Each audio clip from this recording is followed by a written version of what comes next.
Okay, welcome back to our second interview. This one again was done on another platform with my co-host Based, and again it's Bitcoin related.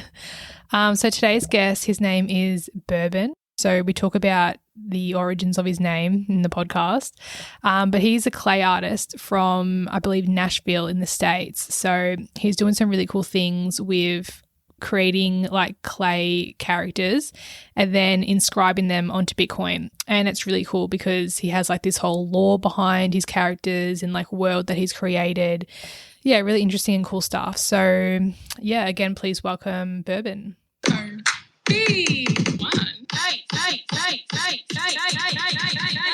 First of all, like the dev that worked with me for this launch, he was an original dev with me for my previous blockchain, and I had made some art with him, and we just we're just playing around, learning how to inscribe, and we inscribed like a tiny 8-piece collection at like 65K or something like that, and then I learned how to inscribe myself, and that's kind of when I kind of started inscribing there. But my journey actually starts a little bit before that. Right. I first got into crypto with SafeMoon. Nice. I got in the whole Reddit, the GameStop and the AMC craze, and then I stumbled upon some SafeMoon shit, and I learned it was like a bitch, and I learned how to do X, Y, and Z, and I wish I didn't have to wait 7 days on Binance, or else I'd be really, really rich. But it is what it is. And Yeah. and so, but then I got into SafeMoon, and that got me like hooked into crypto and like out of stocks really. And then I was like really big in the shit coins on Binance. And then I had a really close friend who was like who we were just like talking alpha on Binance and looking up shit coins and all that. And he was like, "Hey man, there's this whole thing about putting art onto Bitcoin. I'm gonna try, or not on Bitcoin, sorry, just art onto the blockchain in general, like on Binance and on Ethereum." So he was putting art onto Binance Smart Chain, while we were talking about like all these Bored Apes and everything going crazy.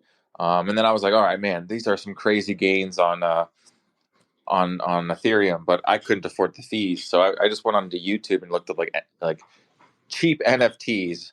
Just kind of looking up, and like I fell in love with one random YouTuber, and he shilled me to put NFTs on Cardano, and that's how I kind of fell into Cardano. Right. Yeah, and so I literally started over there. I saw a project over there that was kind of pricey. It was made out of clay, and I was like, my wife and I are both artists. I've sculpted. I've made a lot of stuff. My wife got into this really big kick on making clay jewelry and beads, and so she had this massive cloth. We're both ADD. And so when we get into a new hobby or a new craft or something like that, we go to the art store and we like buy everything, and then it's like then we start going at it, and then it's like maybe like a couple months later it's like we're not really that, but then we have we have the whole arsenal in our so after many years of marriage, you grow a pretty large art arsenal. And so we had a whole extra bedroom we converted into like an art studio where we just did crafts and different things like that. And so Nice. and so I had all this clay, and I was like, let me just make some fun clay for for the homies on Binance, trying to get them coming over here and maybe build them something fun. And I asked them all kind of traits and all that. So I made all these the 5 homies their own kind of human PFP avatars. I shared it around, and I got picked up. Like one dude reached out to me. I was like, hey man, I love this style of art. Let me would you be down to do a 10K project? And this was like in the midst of like kind of COVID stuff, and my I just left my job because it was just like because they were trying to get people to be vaccinated and all this that, and I was just like not about that stuff. That's just my personal opinion. Then this thing came around. I was like, well, I guess I'm gonna try this out, and so I got hired to do it like a 10K project, and so and that was on Cardano. Made some fun art for that, and the founder kept like ripping my art and kind of giving it away without like my permission. And the founder essentially just wanted me to like push something out so that we could just launch and just get over with it. And I was kind of like being like, nah, I kind of want, like, I have a lot of appreciation for this. Like, this is going to be like, this is my first, kind of like, entrance into like putting my original art on Web3. And so, um, I said to myself, I was like, no, I'm not going to do that. So him and I had a kind of a feud. He wanted to launch like in 2 weeks. I said the art wasn't ready. And it was like 5 months later or 4 months later, like we were about like a couple weeks before the launch. The founder came to me and was like, hey man, I'm getting kind of sticky up in some situations. He was getting caught up being in too many pots, founding too many rug projects. Um, and essentially said, "Hey, man, I am gonna just step back and leave leave you and these people the keys to the project, and deuces." And so essentially, just kind of stepped back and I kind of like took over like last minute, just kind of figuring out like I didn't know how to run a project. Like that was not my intentions. Um, and kind of really focused on just being art and fun and kind of bringing new and fun new and fun experiences onto that blockchain.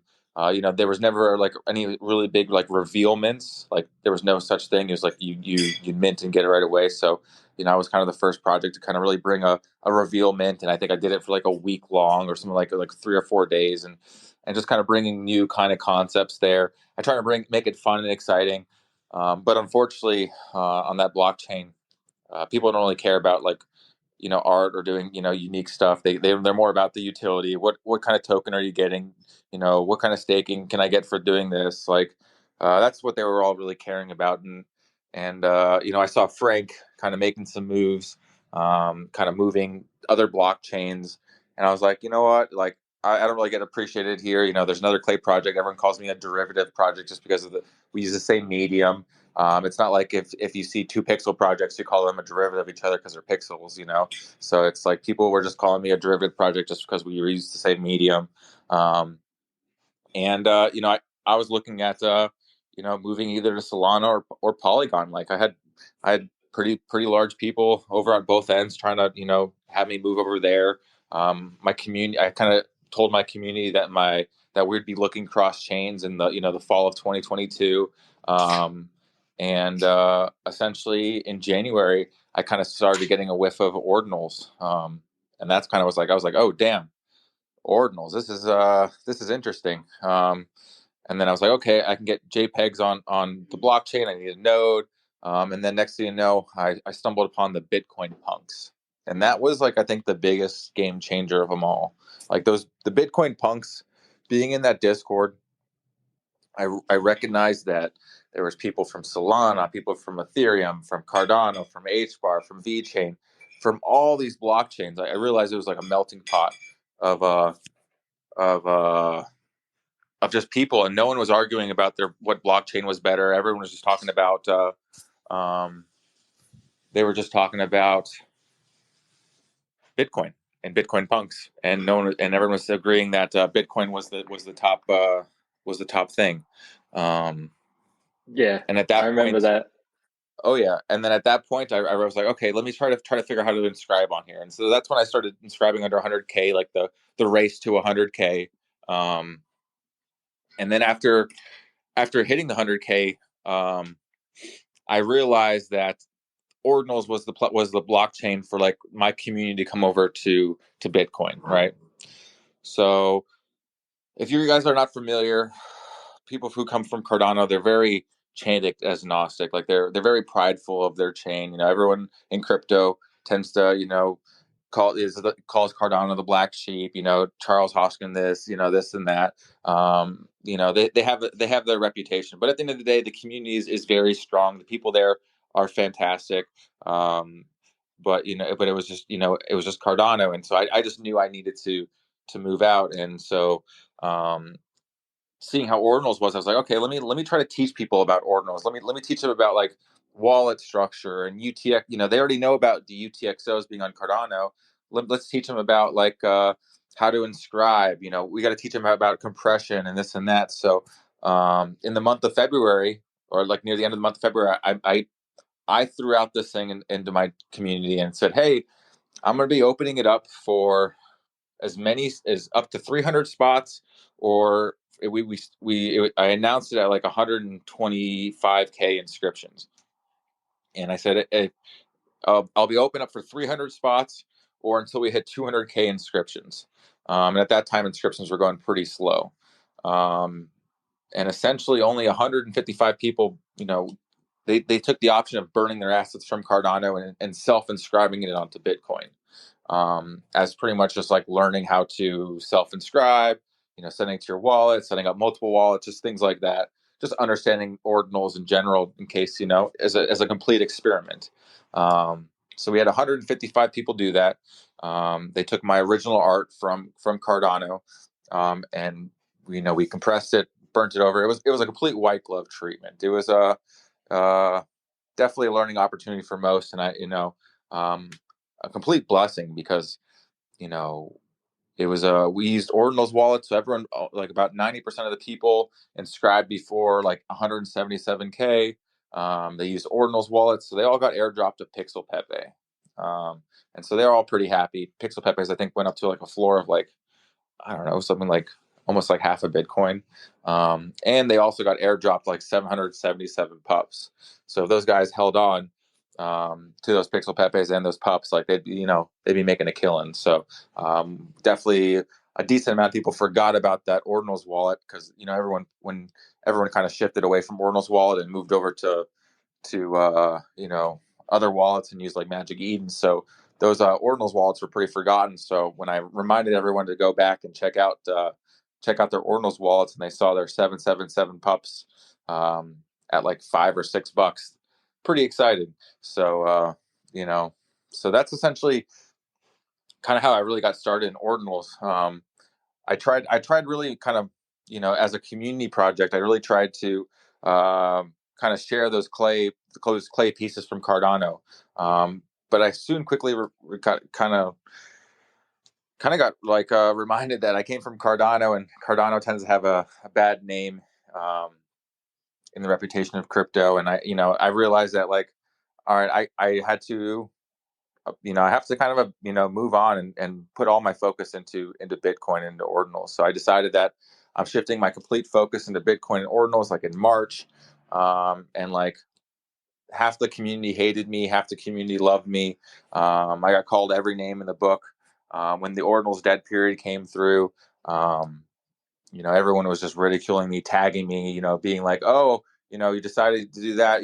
When you decide to come back to Cardano, we're not going to accept you, this and that. But at the end of the day, I knew Bitcoin would thrive and come back. And, and I just kind of stayed focused. And I realized that the Teleburn was not the right avenue. And that's kind of when I designed the Clay Collective as like my small kind of personal brand. Small personal brand that's not related to anything like that. It's like only it's the genesis of my brand on Bitcoin. And so wait, sorry, can I just ask, did so the Cardano community, like, basically, do you mean like the whole community from Cardano kind of like was off you? So I mean, yeah, What do you mean? Like pretty much the NFT community, like the NFT, yeah. like hated me. They were like, personally, I felt like they hated me because I was taking away people from the Cardano community, like taking away, people who were, spending money that would be buying their, other projects in the ecosystem, but now they're spending their money in ordinals. Taking their money, taking their money out of Cardano, because there were people that were like, oh, I just took out 100,000 out of Cardano and bought into Bitcoin, and I got Bitcoin punks, and then they went up, and then next thing you know, and then now I have this much, and now all these other people started coming over. It was like a wave of people coming over to ordinals, and the people, the OGs there, did not like it. They were actually kind of upset as they were, just as all the other blockchains were just struggling to stay afloat during that the 23 bear. So everyone hated me. Would tag me in all the most ridiculous things. Like I would be getting tagged like every day, like multiple times a day on Crypto Slam. When Cardano flipped ordinals like 1 or 2 days in the summer. I think I got tagged like 20 or 30 times, and like, being like, oh, ordinals are really dead. When you coming back? Like it was just like so frustrating. But it's great because like all those people who were bad mouthing it, all this and that, like all of them are now in ordinals. Like all of them, have apologized to me and have come back and been like, hey man, I wish I didn't fade you. I wish I would have joined you. You made an early move. The writing was on the wall previously. Now they own pieces here. And so yeah, it's been a kind of a day and night, scenario now. It's good they were able to like apologize, but like I feel like as an artist, you have to, and as a business owner as well, because if you're trying to like sell your art, then you're doing business. But I think my saying is like adapt or die. Like the biggest lesson I've learned is if you don't adapt, you'll die. I think even like Charles Darwin, like he said, like the biggest indicator of if a species will survive or not is if it can adapt. And I take that so to heart. So it seems like that would have been like a conflicting choice for you to make, but like you kind of had to shed your skin or else you'd die. So yeah. Yeah, no, absolutely. It was definitely liver. I can only imagine if I didn't make the change to ordinals, I'd probably wouldn't be in a good position right now. But at the time, I realized that ordinals was like super important. I realized the biggest important was getting off of IPFS, getting off of those servers that I have no real control over. There's some of them I'm paying for every month to Viva Pinata. Some of them I have no idea who's paying for it. They're just kind of out there, and at some point, is Amazon going to purge them? Are they going to get new servers and everything's going to get removed? Is a natural disaster going to happen in somewhere in Ohio, like a tornado, and destroy it? Like I have no idea. And so like I really saw the value in putting it on chain. And then I had a couple mints. I did the clay pepes as a fun mint with Ordinal's wallet. And then I released my clay frogs. And then I realized at that point that it was going to cost a shit ton of money to continue to put my art on chain. I think right now I'm kind of close to 150 megabytes of art inscribed, with a lot of community help. But it's definitely quite costly. So I realized, when On-Chain Monkey came out with their reinscriptions, or not their reinscriptions, recursions, I realized like, okay, this is something that I kind of need to learn, and I wanted my dev to learn, and we just realized like the best way to learn is to actually have like the pieces, on chain to kind of play around with, see how it interacts. Like how does the HTML interact with the end, all this stuff. And so at that time I was, super dedicated. This is my original art that was on from Cardano. I wanted to ultimately to get off IPFS and to be on chain and everything like that. So at that time, I think it cost me like $8,000 to inscribe 600 plus traits, just as fun for testing and for learning and all this and that, for my dev. And I inscribed that last June, and we built some things, we tested some things, different canvases, and we learned. We built a recursivebuilder.io, based off of all that information, and really wanted to kind of share that and help other artists grow and stuff like that. And so essentially, like all that all that art that I inscribed was just kind of just sitting there, like it fulfilled its it fulfilled its worth, of us learning how to do reinscriptions, what I can and can't do for future art and stuff like that. So with the happening coming, and kind of like, I had this concept, this personal art concept of, pre-happening and post-happening art.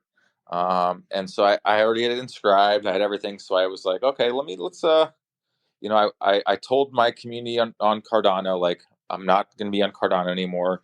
I gave the people the ability over there to burn their assets, for these pickle slices. And they can then use those pickle slices as like almost like kind of clay currency, and they could buy different ordinal art. And so essentially it was like kind of onboarding all these people from Cardano, from burning my assets on Cardano and bringing them over to ordinals. and a lot of them were like my bigger hold. Like I made sure I got all my whales. I went to all my whales and I was like, hey man, I know you got 200 of these guys. Like right now, like no one's. I had like talked to them. I was like, hey, in complete honesty, like no one's really coming here to Cardano to buy your bags. Like there's there's nothing I can do to get people, and that's so much work, and I don't want to be a shill for that. Like I was like, let's get you onboarded to Ordinals. Like let's get you with the wallet. This is kind of how the wallet works. Let's get you some Bitcoin in there. And people were like, all right, I'm gonna be burning all these, and they're like, I'm gonna be missing these guys. And I said, don't worry. One day you'll go through this portal and you'll be able to recreate your guys, and they'll be on chain forever. And ultimately, if you decide to keep your knots here on Cardano, one day I'll die. I doubt my wife or my children, my future children, will pay this Viva Pinata bill. Amazon will wipe these servers. Like the art's going to be gone. All you're going to have is a receipt pointing to hopefully your on-chain inscription at a low number on Bitcoin. And so like I pretty much like told kind of my community that, and so like everyone started burning. Like I think we burned like over 50% of the entire supply of the collection, of a 7,777 collection. So quite epic. And most of the other wallets that were, anything that had over like 40 pieces, were either like hardcore collectors who were like, nah, I'm gonna keep these. Like who knows, maybe one day these things will pump and I'll have a whole bunch of them. But most of them were like dead wallets, forgotten wallets, unaccessed wallets, things like that. So I was able to kind of onboard so many of my OG community into Ordinals, and then let everyone have fun with recreating their knots and their clay creations from Cardano with some re-added Bitcoin traits and touched up. I got rid of all the Cardano stuff and added all the Bitcoin stuff, but it wasn't it. I gave away for free. It wasn't meant for you know to make any money. It's meant for putting my original art on chain, a representation of freedom, interchangeable of moving between boundaries, and not being so chain agnostic. So ultimately, Clay Force is ultimately the brand, the overall brand, and the Satoshi knots are the ones here on Bitcoin. There's a couple ADA knots on Cardano. Fuck, the project's VPL. Like people can do whatever they want with the art. Like I'm excited to see hopefully someone bring them over to base and there'll be some base knots, or bring some over to Solana and some salami knots. I hope people to do that, and I think you said it earlier, you built out like your squad, and you kind of like are like kind of bummed that you didn't get to keep your squad.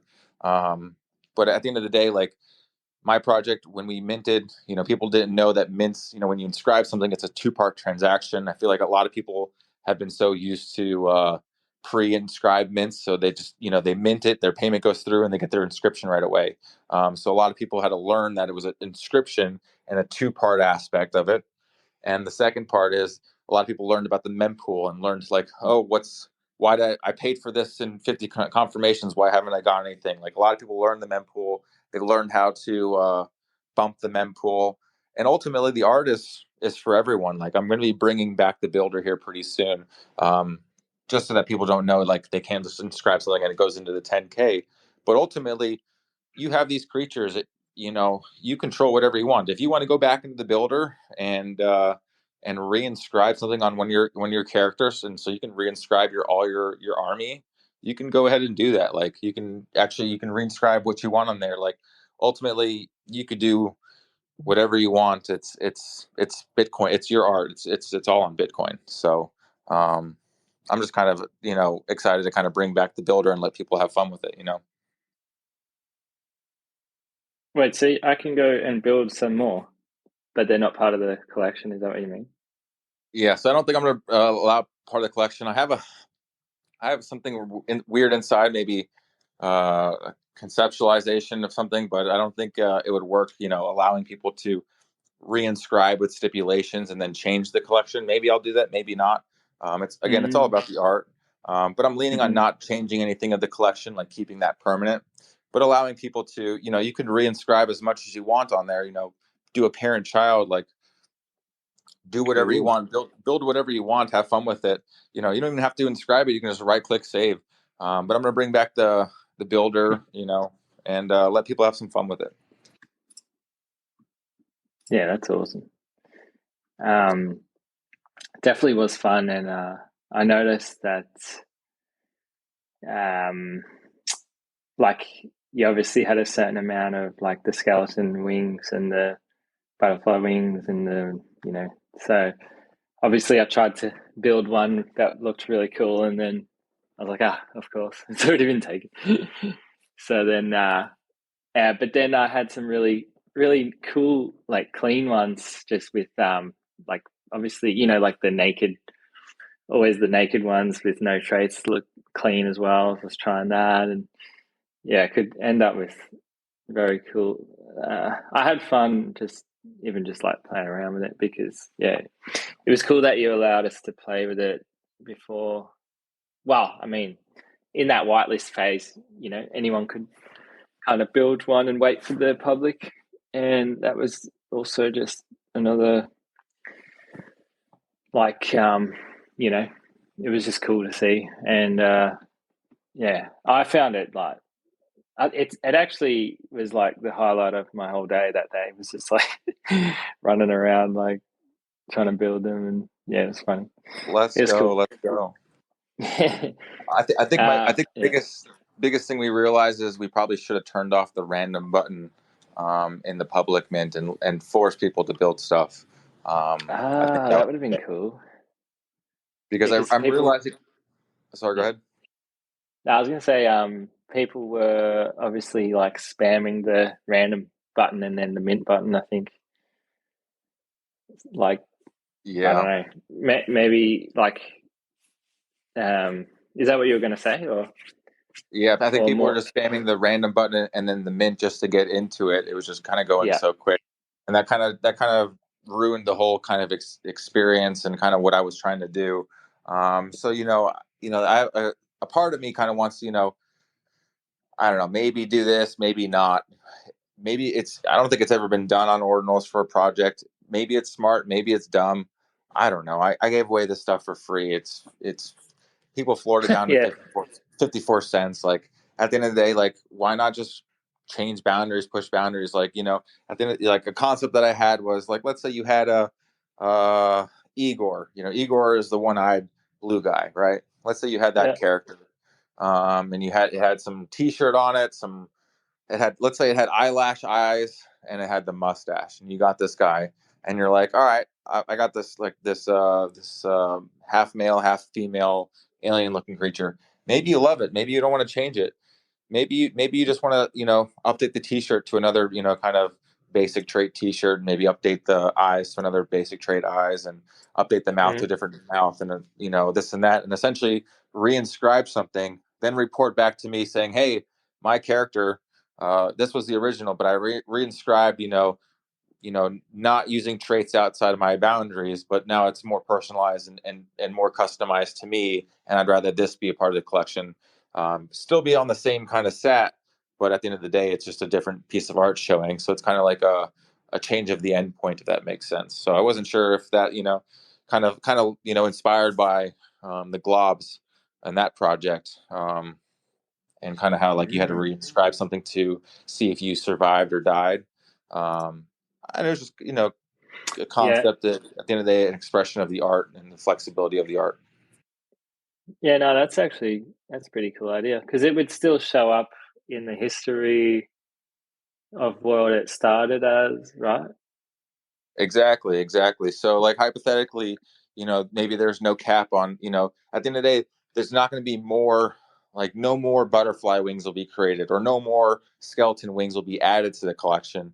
But essentially, if you wanted to be able to take the butterfly wings and then, and the character that's associated with it, and then, but you didn't like the eyes or the mouth or the t-shirt associated with it, you could then recustomize it to what you like, reinscribe it, and then report back to me saying, hey, I didn't really adjust the rarity much other than the common traits, which there's, between like 200 to 400 of them already, but I made it more personalized to me. It's probably going to be a shit ton of work on my end, but at the end of the day, I think it's, allows people to have fun and to kind of enjoy the builder, and maybe, go back and, build out, they're the ones that they really wanted to, but now they can.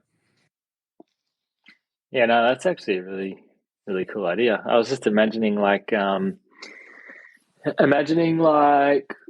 don't know, a year down the track, and everyone's kind of got um, like 5 different layers. Like, even say once they sell it to someone else, and then the new owner changes it by like one T-shirt, and then it moves down the line a little bit. Like, that could be a cool little thing, actually. Now that I think about it.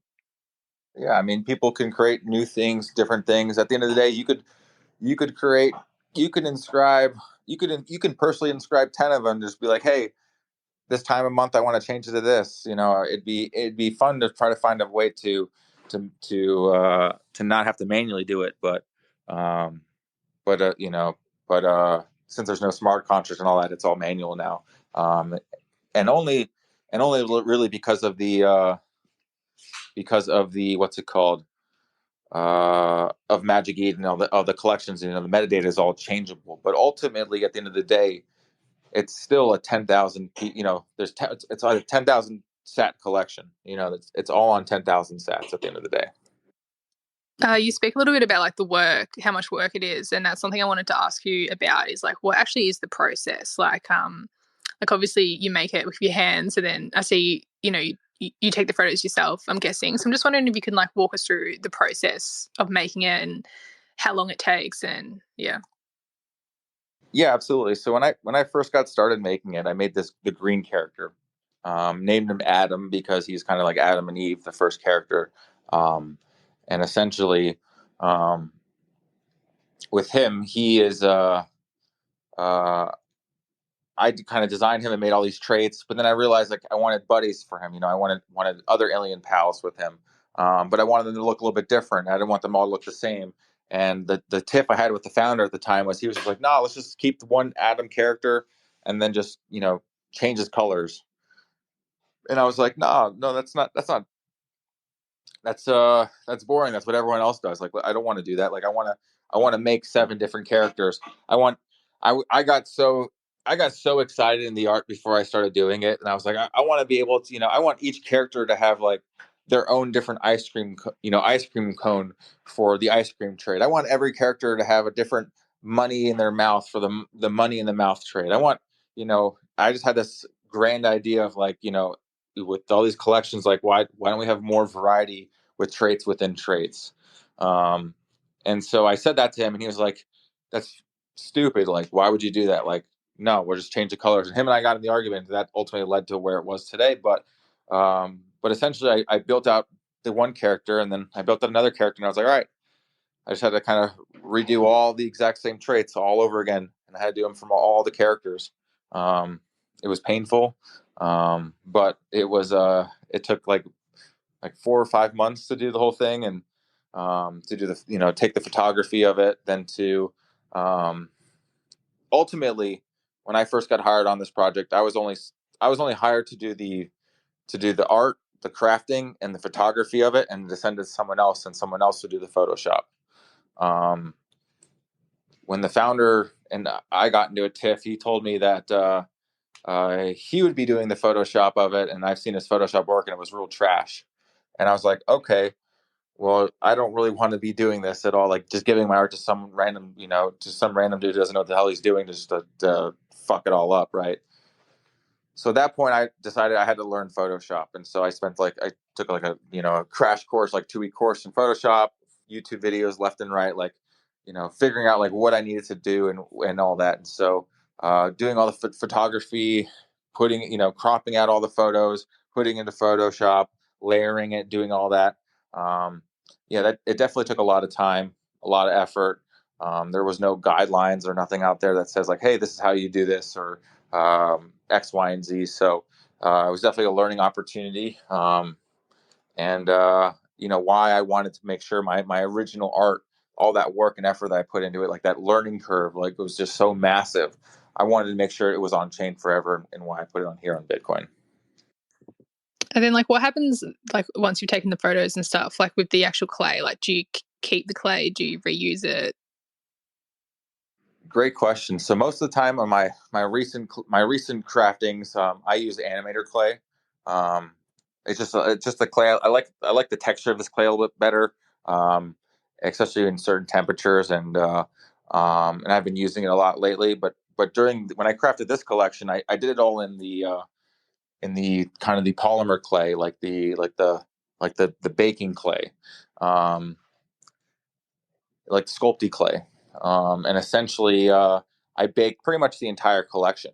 So the entire collection has been hardened, and I actually have given out pieces to my holders. And so at Nashville, at Bitcoin Nashville, I'll have a whole bunch of these pieces for these clay force pieces, and actually be handing them out to holders, and people like eyes and traits and mouths and all this stuff. So yeah, I really enjoy that aspect of being actually able to give out the physical pieces of the collection.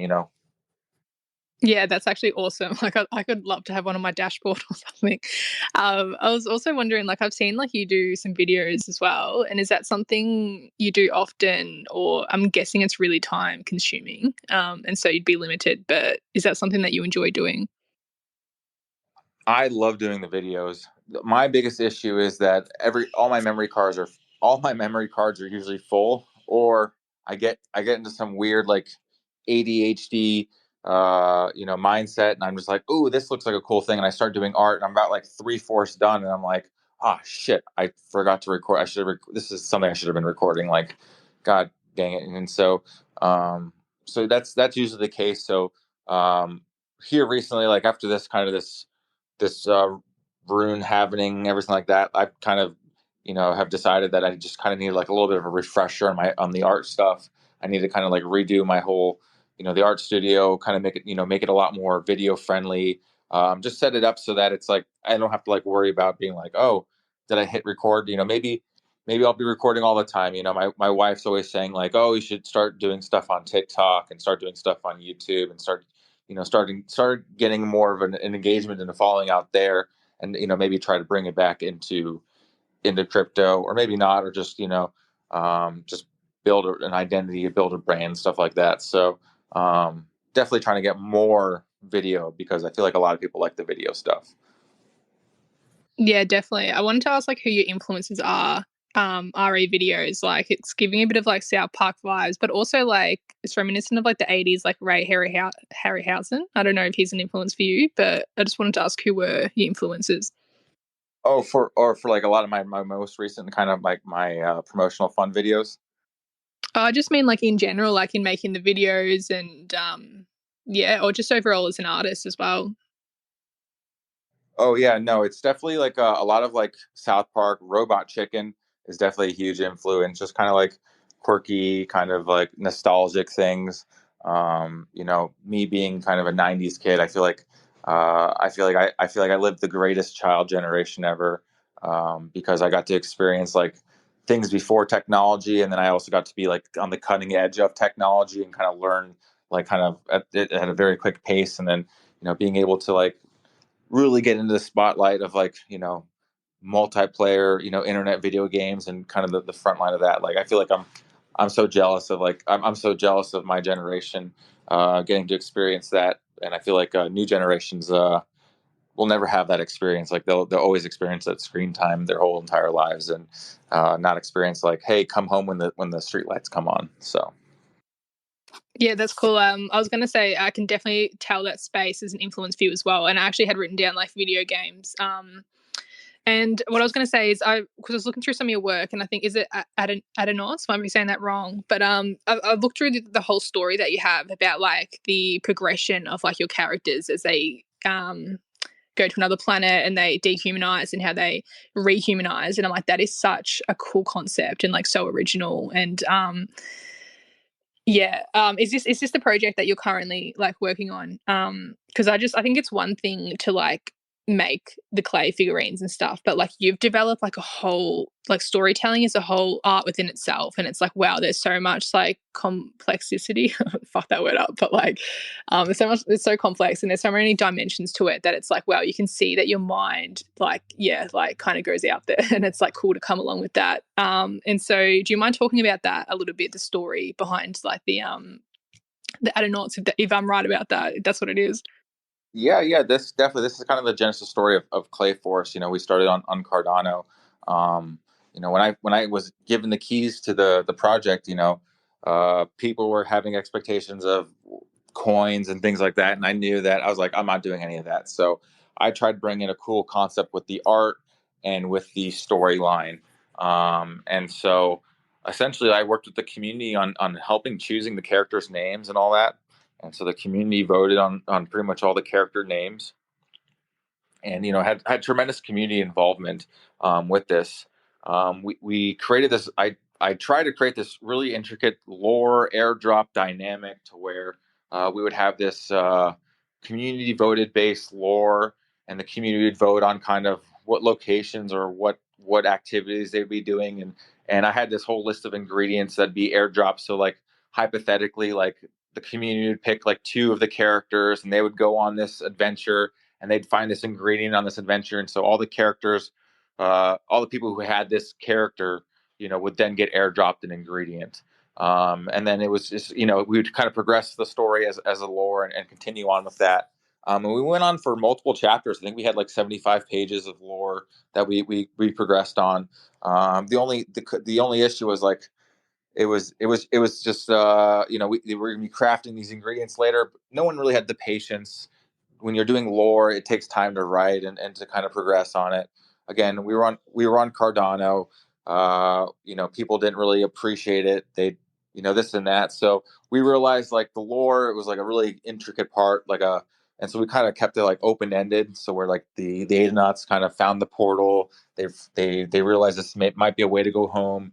And ultimately, going through the portal, they made their way here to Ordinals, and kind of we have the pretty much about half the lore on audio version 2, but we dedicated so much effort and time into the lore, and ultimately I reached out to the community, and I said, hey, how many of you guys have actually listened to the lore? How many of you guys have you read the lore? And I think out of the entire community, I think we got like 10 people that said they actually like thoroughly listened to the entire lore and everything like that.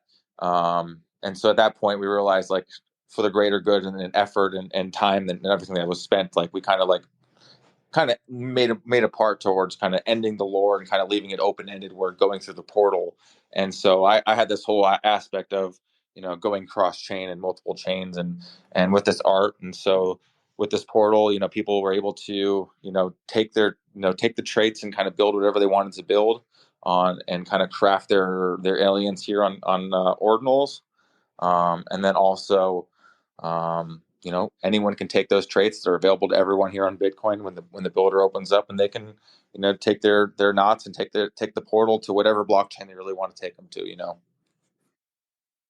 Yeah, that's like annoying when like you can see the path of like where you want your art to progress, but it's just somehow it doesn't work that way. And again, you got to like adapt. But it's cool because I feel like it's just important. Like I'm guessing it's important for you, like as an artist, like you've got this whole backstory, so so I'm sure that's like helped in other ways. I hear you say like and talk about community a lot, and it seems like that's really important to you. And I just wanted to ask you, like, yeah, what does community mean to you, and like why do you care so much about your community? Yeah, I mean, the community means everything to me. Like without the community, like I wouldn't be here where I am today. Like if I didn't get hired, like I didn't had no community. I got hired on to be the artist for this project, and so I got hired on with this whole conglomerate of people. Um, and so I tried at that point. I was able to start making a name for myself. Like people knew me as the artist, and so like they would start following me, and that's kind of how I started having like a little influence. And then I had a small group of people that really liked my art, and the next thing you know, I was I was taking over the lead of the project, and controlling it like that, and then kind of seeing kind of the writing on the wall, of all the other blockchains kind of like losing traction in their um, on their NFT ecosystems and everything like that. And I saw kind of Ordinals going, and so I kind of try to reach out to my community, because everyone at the time was like struggling. Nothing was really thriving at the time. And so I said, hey, let's try some, let's take a dive in the deep end here with Ordinals. And the folks that stood by my side, like the this hardcore core that would like didn't care what blockchain I was on. Like they loved the art. They would follow me whatever blockchain I would go. They were like, yeah, let's go. They'd like, no questions asked. Let's jump here on the deep end. Like those people, like I was, fighting for, like all the people that were throwing shade at me, everything like that. Like I had so many holders go into other spaces, and then they'd get shade thrown at them just for following me and this and that. Like that was I was just fighting for them, and like trying to like reinstall, like, hey, it's Bitcoin. We're putting art on Bitcoin. We're doing this on Bitcoin. Like, how is this not going to, this is definitely going to work out. And so, I always was like, those guys kind of kept me going and kept me pushing. And so, I'm super thankful for them, because without them, I wouldn't have the motivation to still be here. Yeah, I feel who on that line, like who is, like, I've seen you've done a few collabs with people. Do you enjoy collabing with people, and who would be like your dream collab? Ooh wee. Yeah, I do collabs. I've done some collabs. Just most of the time, I do collabs just to pump my own bags. Because I like a project, I have a decent bag in their project, and so it's like, oh, I have my own piece, so I recreate my own piece.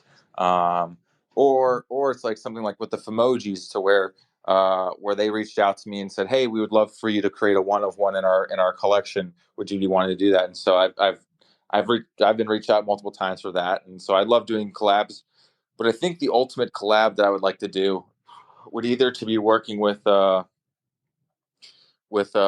couple of the other crypto clay artists in the space, and to kind of recreate like a death match, you know, uh, animation series, with all like different crypto influencers, stuff like that. I think that'd be great. I think it's just a lot of work for one person, but it'd be cool to collab with like Trent Shy from Clay Friends, Joe from Clay Nation. You got Boy with No Legs over on Solana. You have what's it? Fish over on at Lucky Ducks over on ETH. Like it'd be super super cool to work with a whole bunch of artists and to make something super fun like that as a collab piece. Yeah, that's awesome. I have another question. How do you like price your pieces? Because like I saw like one of your pieces is like 69 Bitcoin, and I'm wondering, like, is it dependent on like how much time it takes you to make the pieces, or how much they mean to you, or yeah? Great question. Yeah. Sorry, Go ahead. you go. What were you gonna say? Oh no, I was just gonna say there's some really. I was just gonna say that I noticed there's some really cool. Like you actually put a lot of cool rare sats as well into them as well, and that was pretty early days as well.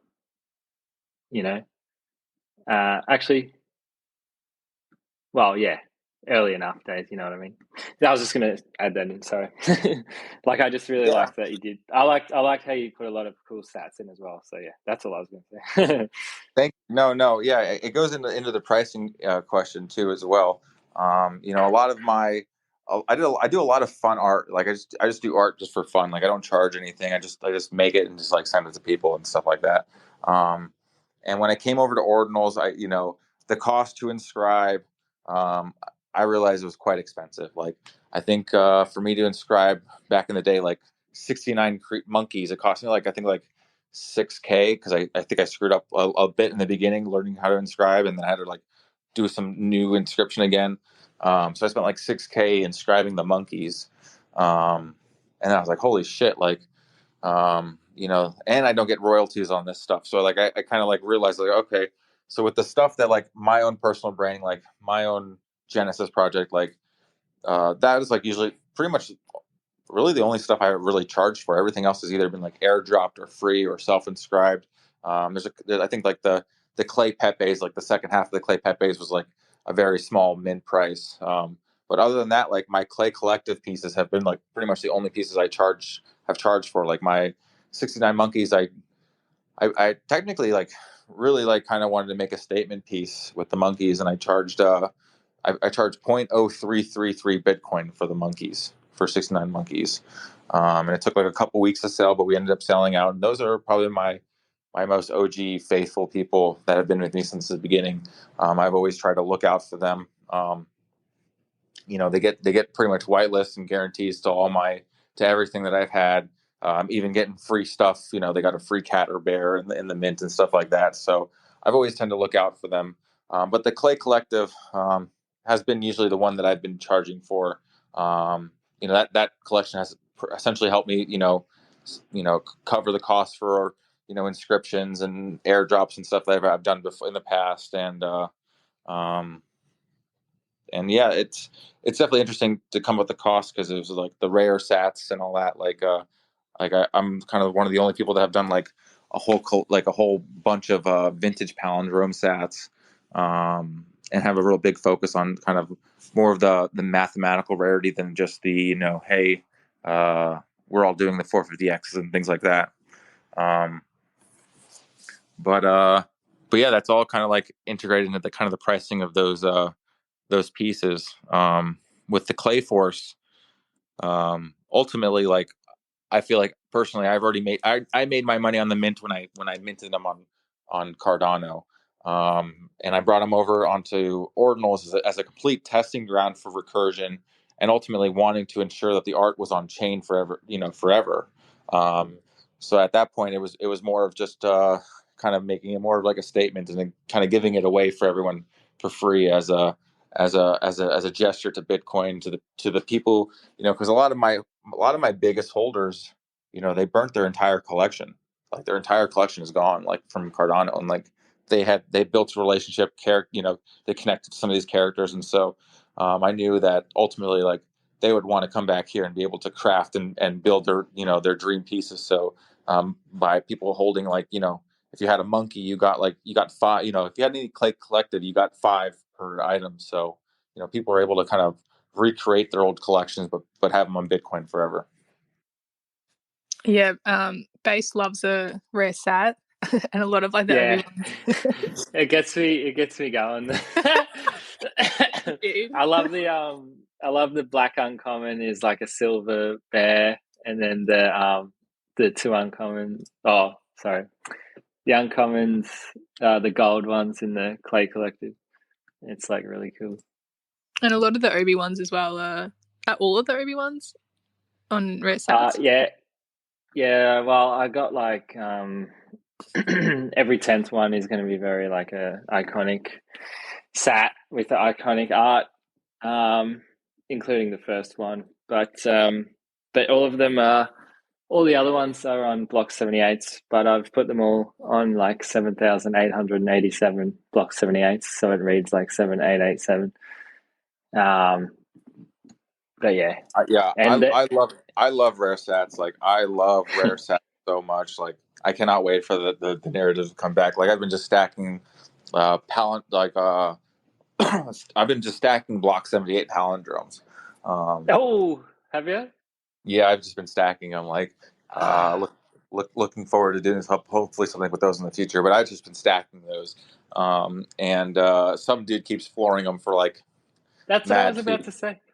Yeah, like 0.01 and stuff like that. Were you getting those? Yeah. Every time I see him do it under 0.01, I'm like, all right, I keep just picking them up. So, is that you buying them? I've been looking at them as well. I just keep getting them because I love palindromes so much. Ultimately, I want to get the block 78 palindrome, but that's also a Silk Road sat. That's I've been looking for that as well. So that's the ultimate. That's the ultimate one. Like, I would love to get a block 9 one. I just think that one's just a little bit too out of reach at the moment. Maybe not in the future, but we'll see. But ultimately, the cats. I'm a big cat guy, and the cats have a big part of my heart. And so with the Clay Collective and the cats, I put a lot of effort in those rare sats, looking for the vintage palindromes, and then for certain specific 18 cats, like my childhood cats, inspirational cats, and my favorite breed, the Siamese or Tonkinese. I put those cats on even rarer palindrome sets. I found Paliblock ones, yeah. So like the 999 or the 757s. So I found some really, really cool vintage Paliblock palindromes for those little kitties. Yeah, I saw that. That's really cool. The 575s and there's the 999s as well. 999s is even cooler because it's like a 1-digit pally block. Do you know what I mean? It's actually kind of cool. I was sat hunting for a while, like panning through sats. But ultimately, like I was just spending a decent amount of chunk of money on fees. I wasn't really getting the specific things that I wanted, and I kind of realized like if I was going to be getting something really rare, you just needed to be throwing large chunks of money that I didn't have. So at that point, I shifted my focus on sniping, like just kind of knowing all the combinations of the blocks and the sat numbers, understanding all the the different marketplaces and how to search. And I just kept every day, all day, just kept searching, hunting, for people who didn't know what they had and were selling it before, like Magic Eden had their all their filters. Like I missed out on one. I missed out. One dude floored. Sorry. No, you're good. One dude floored three uh block 666 palindromes. He floored three of them for I think like $25 a piece. Because he didn't know what he had because there was no labels on it, and I was just like I was 2 minutes too late. So those are going for like what $1,200, $1,500 right now. So yeah, I remember finding a Silk Road Black Uncommon. Can't remember where it was, and it was like cheap as, and I don't know what I was doing at the time, but I went back and because I'm like, wait, that's actually pretty cool, and I went back and then it was relisted for like 1 Bitcoin. It's like, oh, damn, killing me. But yeah, I have a bundle of a big bundle of block 78s that are also Silk Road sats. I love the double. Yeah. You live a what? Double live. I love the double dipping of sats, like having multiple attributes in one. Of sats that are not typical to have multiple attributes. Yeah. I even the for some reason the 286 palindromes are like impossible to find. I don't know why. Oh, those are the Nakamoto ones. Is that why? Is that because they're Nakamoto? Yeah, there's not many blocks under, like what people don't realize is when they look at, what I've got fascinated with the vintage blocks is that, there's only 1,000 blocks, right? But then you got to realize on top of that, how many of those blocks are actually in transaction, in circulation. Like, I think it's like you have block 9 and then you have block 78, then you have 286, and then it's like you don't have another block till like 400 or 500, and then they get kind of more available at that point on. But you have like a whole bunch of blocks in the beginning that are not ever going to be available ever. But it seems like there's a lot of block 78 palindromes getting around, but there's not many 286s. Is that because it's not Nakamoto, I guess? That, and I think there's one what is it, Sat God that does it or something like that? Sat Father. Did you say?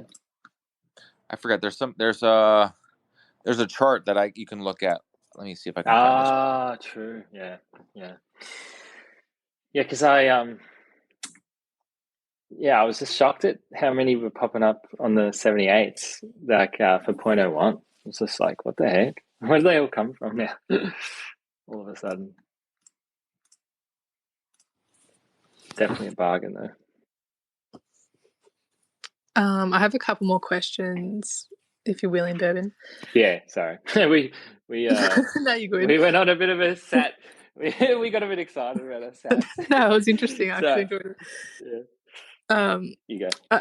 Before you were talking about how you were doing other art before you found clay, like relatively recent. And I wanted to know, like, what are the other arts that you really love or have been like your staple creative outlets? Yeah, great question. So growing up, my parents, they owned a balloon decor business. We did a lot of like balloon arches, balloon drops, balloon centerpieces. It was more of the decorative side of the things than like balloon animals, if that makes sense. Um, and so essentially, um, I got really good at like sculpting and using like metal as like bases and like I would design like a 20-foot fish and then have it like with like balloons on the outside. And I had a piece that I got up would put up in a mall for like months on the end. And we built um this massive like 35-foot NFL player over like a Dick's Sporting Goods or something like that, like back in the day.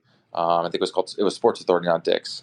Um, and so it's just like, I've always been into like kind of sculpting and like kind of molding and building things. Like when we had to build these centerpieces and stuff like that, like I'd be crafting and building random shit to put into it. Like, people would be asking for like, oh, I want to have I want the centerpiece to be like a like a football match, And next, I'd be creating like athletes and like the arena and the stadium for like this little centerpiece or something like that. So I'd always had like crafting. I went to art school when I was younger, but ultimately, I really focused on the sports and stuff like that as I got older. Um, but ultimately, like we always did the business for so many years, and then we ended up selling out the business, and then I did this wax hand business to where I would dip your hand in wax and do crazy designs and colorations and stuff like that, and ultimately, like I did a lot of art for bringing people enjoyment.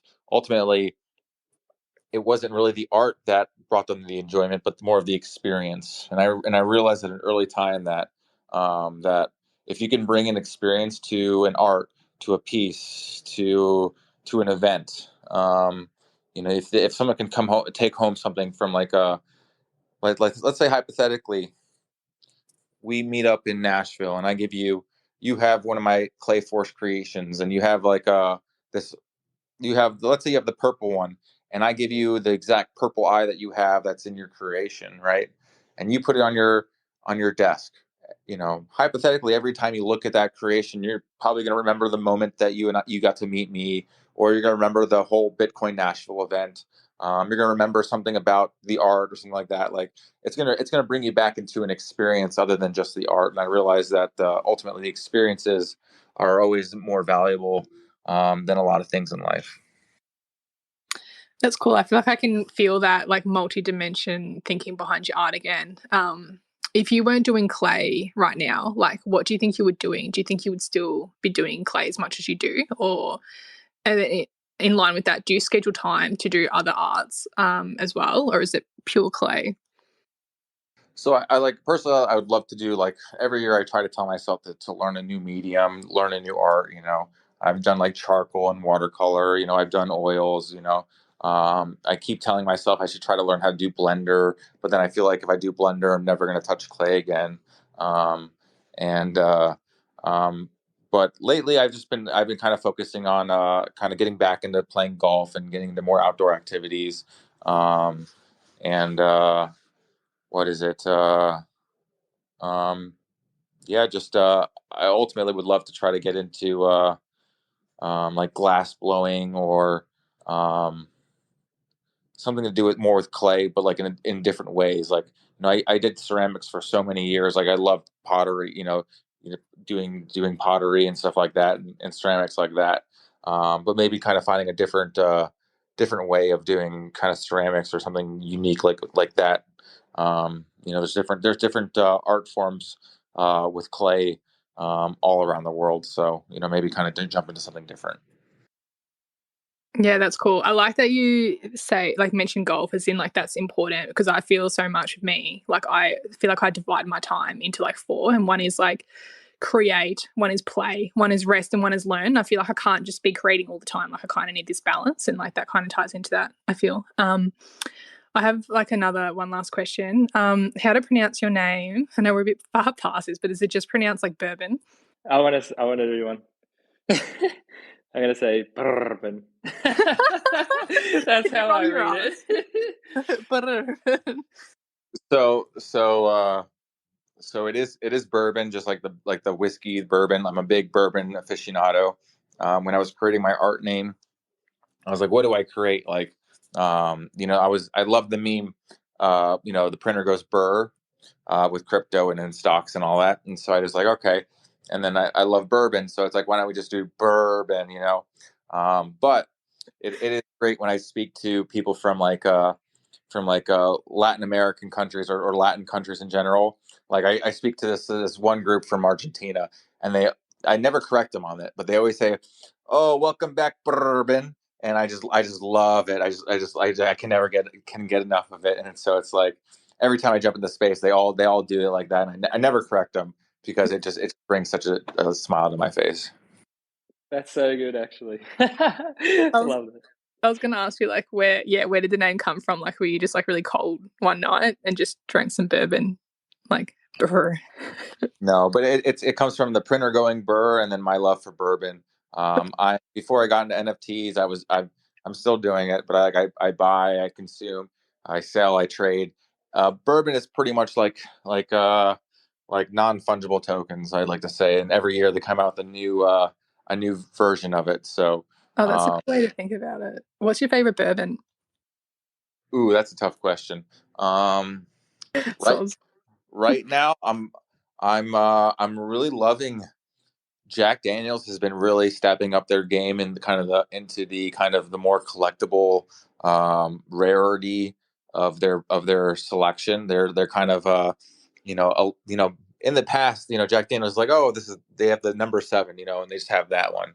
And they might have like an annual like Frank Sinatra or something like that. But now they're getting more creative. They're going to their top shelf stuff. They're doing some really cool experimental stuff, and it's been coming out like deliciousness. So that stuff, or this one called Stag Junior, that's just the bee's knees.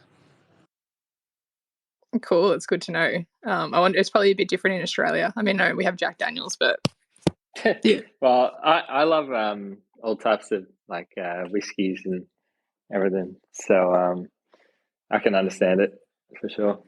I used to drink heaps of... Oh, sorry. No, I was just going to say, but I don't drink anymore. Like I haven't drank for like a year, but I used to love whiskey, like all different whiskeys. Yeah. That's I love that. Yeah, no, it's the difference is that the bourbon here in America, we don't have it. We don't have the import tax, and so here we turn up the proof on a lot of the whiskeys. We overproof it on a lot of stuff. So a lot of stuff I'm drinking is like between like 116 proof and like 140 proof, and like Jack Daniels is 80 proof. So I'll put in that to perspective. And a lot of times when we're shipping out whiskeys, different countries like to tax more based on the proofage. So that's why it's like 80 proof or 90 proof. Nothing's like really over that because it's going to just cost a crazy amount of money. So hopefully I'll see you in Nashville in this summer. Just sounding like mempool, like fees. That's funny. Nashville. You get it. It just costs a lot more to get. Yeah, wow. Damn. When's the Nashville? When's Nashville? Nashville is the end of July. So, if you met me at Denver, I brought a whole bunch of whiskey, and so I tend to share samples with people to let them in on kind of the connoisseur of the bourbon night. Nice. It's a blast. Always is a blast every time I meet people. Do you make your own whiskey? Is that hard to do, or bourbon? You should make your own and sell it in like clay bottles. This space is recorded, so I can't say anything. No, I wish I created whiskey. No, it's a dream of mine to create whiskey. I think Arizona, where I live, is a little bit difficult to create whiskey just because it's so hot, and you have a lot of angel share. So hopefully one of these days, maybe I'll find a way to live somewhere where it's a little bit more humid, but not too humid. And I can maybe have my own little distillery, if that makes sense. That would be, that would be sick. that right there. Not gonna lie, I think if I could get into the art of distilling, that might be something I would do and I'd put clay down and just get into the art of like distilling, like hard, like, because I feel like that's like an everyday, all day event, like understanding the mash build, testing recipes, blending, all this stuff. So it's that's definitely an art in itself, and I would definitely I'd give up everything for it if I could live under an apprenticeship of someone, big. It must be scary, like the idea of walking away from the clay as your main art, because obviously you have so much success. Like, where is the point where it begins to hinder you in your growth? Do you know what I mean? Like, do you ever feel that push pull? Yeah, I mean, definitely you find that push pull here in the crypto space because people don't like when you like create more. Like they always say like, oh, like you're diluting your supply, you're doing this and that. And I say like I'm just making art, like, and so you do have, as an artist, like in the crypto space, you do have to recognize that it's like, oh, if you just keep popping out like 10K PFP projects, like they're not going to be getting any value. So like that's kind of why I kind of developed this concept of like, okay, I'm having like a pre-rune style of art, and maybe have a post-rune style of art, or direction. So um yeah, it's just kind of have a focus on like what you want to kind of produce on the crypto scene, in my opinion. Yeah, I like that, because I think Rick Rubin, like one of his favorite quotes, I'm going to paraphrase it, but it's something like, if you let other people dictate like what art you do, like your best work will never be done. Like, you kind of, and he says like, keep it between you and God, or like you and yourself in a way, like, just, yeah. And I think that was a massive lesson for me to learn as an artist, is just like, don't worry about what other people even think about it. Just do it because you love it, and let that be your guiding light or your North Star. Yeah, so I think that's pretty much like all the questions that I had, unless anybody else has any questions, or there's anything you want to talk about, and now you've got space. Well, I just want to say I love that quote. At the end of the day, like, I got into this space, doing kind of this PFP style art, and it's like I've always wondered myself, like, doing PFPs. It's always like a unique concept to design, but it's like, is that what I'm going to be known for forever in my life? Is there going to be a point to where I'll never create another PFP piece, and everything will be kind of like more of an abstract, or more of a collectible, or more of like a one of one piece, like things like that. Like, I've always asked myself that question. It's like, could I come out tomorrow and be like, I'm never creating another PFP again, and I'm only going to be creating clay pyramids, and they're going to be wacky colors, and it's like there'll be NFTs, and then you could also buy the pyramid. Like, I don't know. But at the end of the day, I'll not stop making art. That's what I'll say.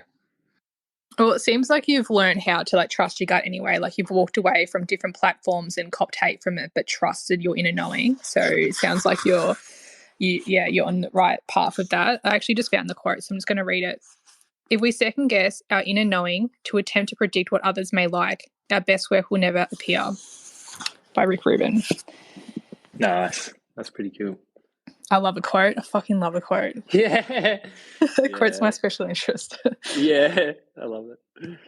So yeah, thank you so much for your time. We really appreciate it. And yeah, everyone who's listening, thank you for your time as well, because that's valuable. So yeah. Yep. Cool. I'll wrap it up then, and catch you later. Thank you. Bye. See you, Thank you, guys. Bye.